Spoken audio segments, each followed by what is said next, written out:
Halo, saya Sifania Delia, PIC Ritech Smart Greenhouse MSMB. Mungkin petani pintar sebelumnya sudah pernah melihat budidaya awal melon di Ritech Smart Greenhouse MSMB. Nah, saat ini proses yang sedang kita lakukan adalah pemeliharaan dan perawatan melon tersebut. Untuk saat ini, melon yang sedang kita tanam di Ritech Smart Greenhouse MSMB sudah mencapai di 60 hari setelah tanam. Tahapan-tahapan yang kita lakukan dalam pemeliharaan dan perawatan salah satunya adalah pruning dan topping. Pruning itu memotong cabang di sebelah samping, sedangkan topping memotong tunas utama. Fungsi dari pruning dan topping adalah agar nutrisi yang masuk ke dalam tanaman bisa fokus untuk tumbuh ke tanaman tersebut. Pertumbuhan melon itu sangat cepat, apalagi jika nutrisi yang diserap mereka baik dan pemberian nutrisinya berlangsung secara berkala. Apabila cabang ke-22 tidak dipotong, maka tanaman tersebut akan menjulur ke atas. Akibatnya, banyak nutrisi yang terbuang sehingga buah jadi tidak manis. Tahapan selanjutnya setelah kita pruning dan topping, kita lakukan pengajiran. Pengajiran itu adalah melilitkan batang pohon supaya dia bisa berdiri tegak, jadi tidak menjalar ke bawah. Setelah kita melakukan pengajiran, pada usia tanaman 27, kita melakukan proses polinasi. Proses polinasi itu kita lakukan pada cabang ke-9 sampai ke-13. Apa yang kita lakukan di proses polinasi? Yaitu kita menyerbukan bunga jantan kepada bunga betina.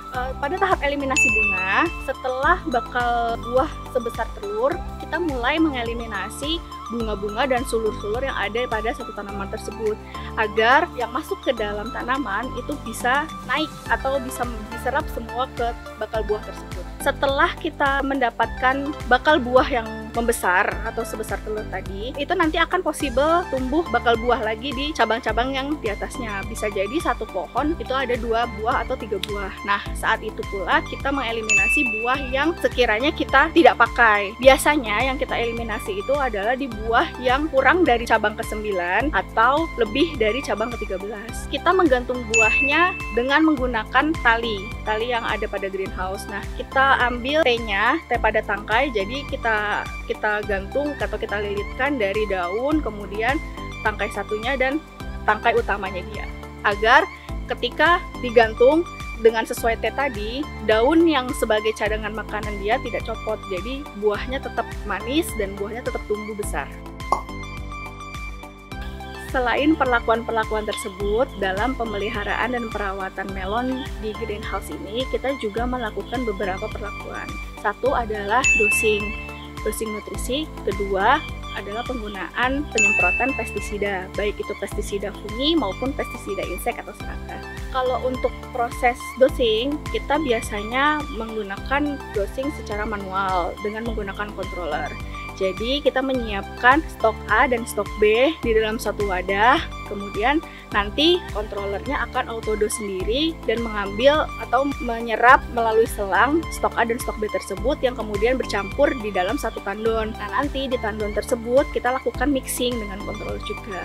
Nanti stok A dan stok B beserta air baku ini yang ada dalam tandon akan mengalir ke tanaman melalui schedule penyiraman.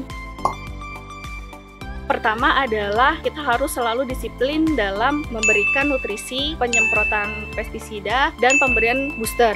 Kedua, kita harus selalu mengecek aliran drip irigasi. Apakah aliran drip irigasi tersebut bumpet atau tidak? Karena jika ada aliran irigasi yang bumpet, maka ada tanaman yang tidak akan terkena nutrisi yang berakibat nanti layu. Kemudian yang ketiga, kita juga harus selalu cek stok pupuk yang ada dalam tandon. Jangan sampai ketika mau melakukan schedule penyiraman secara otomatis, stok pupuk dan air dalam tandonnya kosong. Yang keempat, harus selalu dicek kondisi daun, apakah daun itu menguning, atau daun itu pucuknya keriting, batangnya busuk atau tidak, bahkan sampai ke media tanamnya apakah kering atau tidak. Yang terakhir, pastikan kondisi GH dalam kondisi tertutup agar tidak ada hama atau penyakit yang masuk ke dalam GH menyerang tanaman. Hal ini harus selalu dapat diperhatikan secara maksimal agar bisa mendapatkan hasil panen yang berkualitas. Nah, itu tadi informasi terkait pemeliharaan dan perawatan budidaya melon di Ritech Smart Greenhouse MSMB. Nah, petani pintar, jika petani pintar ingin tahu proses panen, tunggu video selanjutnya ya.